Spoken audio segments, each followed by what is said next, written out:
हम रामान उपमा सब गोटा के प्रणाम आ स्वागत करै छी। एक सोहर सुना रहल छी। जँ नीक लागे तो लाइक शेयर कमेंट जरूर करब और चैनल के सब्सक्राइब कर लेब। जुग जुग जिय सुललन माँ भवन माँ के भाग जागल हो, ललना लाल होइए कुलवा के दीपक मन माँ में आस जागल हो।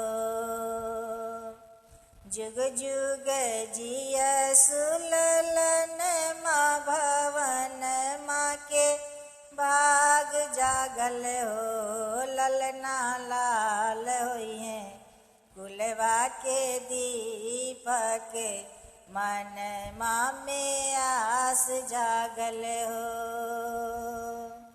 आजू के दिन माँ सुहावन रतिया लुभावन हो। आजू के दिन माँ सुहावन रतिया लुभावन हो, ललना दीदिया के होरीला जनम ले होरिल बड़ा सुंदर हो, ललना दीदिया के होरीला जनम ले होरिल बड़ा सुंदर हो।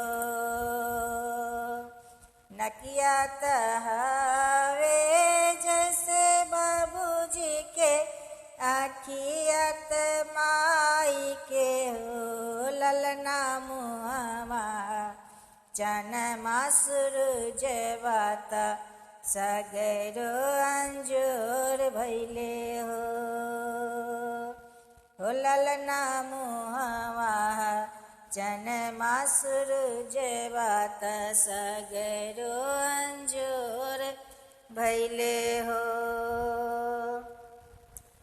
सासु सुहागिन अन धन लुटावेली हो,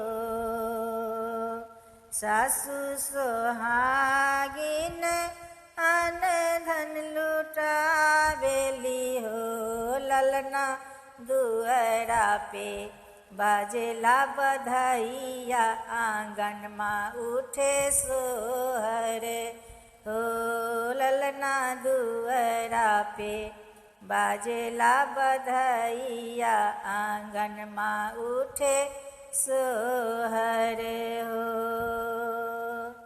नाची नाची गावेली बहिनिया ललन माँ के खेलावेली हो,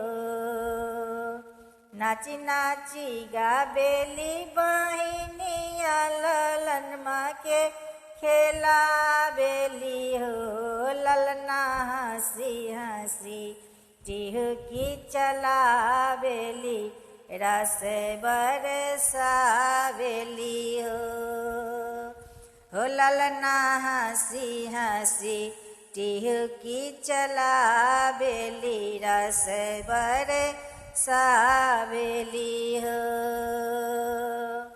जुग जुग जिय सुललन माँ भवन माँ के भाग जागल हो, ललना लाल होइए कुलवा के दीपक मन माँ में आस जागल हो, ललना लाल होइए कुलवा के दीपक मन माँ में आस जागल हो।